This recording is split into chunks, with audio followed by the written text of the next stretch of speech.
Unit number 1 का आज हमारा चौथा सबक है, जिसका उन्वान है ईद उल फितर। अज़ीज़ तलबा, जैसा कि हम सबके इल्म में है कि मुसलमान साल में 2 ईदें मनाते हैं, एक को ईद उल फितर और एक को ईद उल अज़हा कहते हैं। ईद उल फितर को हम पाकिस्तान में मीठी ईद भी कह देते हैं और छोटी ईद भी। आइए सबक का आगाज़ करें। जब मुसलमान मक्कातुल मुकर्रमा से हिजरत करके आए तो उन्होंने देखा कि मदीनातुल मुनव्वरा के लोग साल में 2 दिन ख़ास एहतमाम से मनाते थे। हमारे नबी हज़रत मोहम्मद रसूलुल्लाह ख़ातिमुन नबिय्यीन सल्लल्लाहु अलैहि वसहबिहि वसल्लम ने मदीनातुल मुनव्वरा वालों से पूछा, आप लोग ये दिन क्यों मनाते हैं? उन्होंने जवाब दिया, हमारे बाप दादा भी इस तरह ये 2 दिन कौसैन में है ब्रैकेट में त्यौहार खुशियाँ मनाते चले आए हैं। नबी करीम ख़ातिमुन नबिय्यीन सल्लल्लाहु अलैहि वसहबिहि वसल्लम ने फरमाया, अल्लाह ताला ने तुमको इनके बदला में 2 बेहतर दिन अता फरमा दिए हैं, और वो हैं ईद उल फितर और ईद उल अज़हा के दिन। ये अज़ीज़ तलबा 2 लफ्ज़ मैंने अंडरलाइन किए हैं, बहुत आसान है, ये हम सब जानते हैं। मक्का और मदीना के अल्फाज हम बिल्कुल अच्छी तरह वाकिफ़ हैं। तो मक्कातुल मुकर्रमा आपने ये अपने तौर पे लिखना है, अपनी कॉपी पे, नोटबुक पे लिख के मश्क कीजिए। सिर्फ पढ़ने से लिखाई भी दुरुस्त नहीं हो सकती और वो लफ्ज़ भी हम गलती का भी अंदेशा जब लिखना पड़ेगा। तो मदीनातुल मुनव्वरा, अच्छा ये ब्रैकेट में लफ्ज़ इस्तेमाल किए गए हैं, लिखे गए हैं, त्यौहार खुशी। इसका ये मतलब है कि जब हमने कोई अज़ाफ़ी बात करनी हो, लिखनी हो, जो जुमले का उस तरह हिस्सा ना हो। आप देखिए कि असल तीसरी लाइन में जो जुमला है वो है, उन्होंने जवाब दिया हमारे बाप दादा भी इस तरह ये 2 दिन मनाते चले आए हैं। ये जुमला है। यहाँ मुसन्निफ़ ने ज़ाती तौर पर चाहा है कि बयान कर दे कि ये 2 दिन कौन से हैं, तो छोटी ब्रैकेट में त्यौहार खुशियाँ दे दी हैं।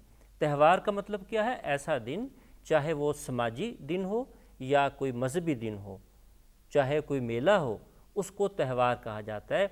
जब किसी इलाके में, ख़ित्ते में उस दिन पे तमाम लोग जो है वो उसको खुशी मनाएं, उसको सेलिब्रेट करें, तो उसको आप कहते हैं कि ये त्यौहार है। मुसलमानों पर रमज़ानुल मुबारक के रोज़े फ़र्ज़ किए गए हैं। रोज़े में दिन भर भूखे प्यासे रहते हैं। लोग ज़्यादा वक्त इबादत में गुजारते हैं। रमज़ान में मस्जिदें नमाजियों से भरी होती हैं। नमाज तरावी में कुरान पाक सुनते हैं। रोज़े में दूसरों की भूख और प्यास का एहसास होता है। इस तरह उनके अंदर नेकी और भलाई का जज्बा पैदा होता है। रमज़ानुल मुबारक ख़त्म होते ही ईद उल फितर मनाई जाती है। इस रोज़ सब नए कपड़े पहनते हैं।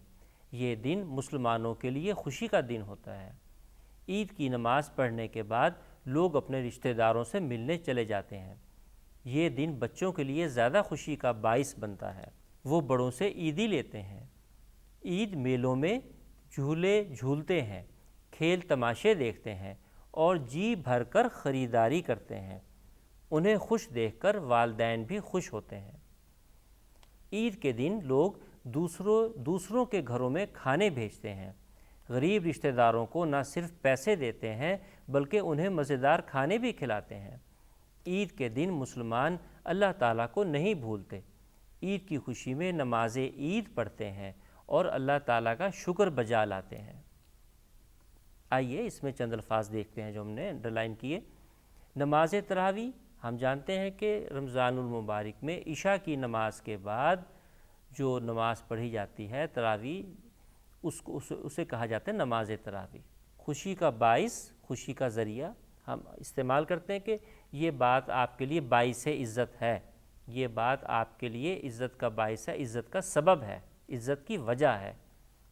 तो खुशी का बाइस बनता है, खुशी का भी वजह बनता है। जी भर कर, दिल भर कर, शुक्र बजा लाना, ठीक है ना, शुक्र अदा करना।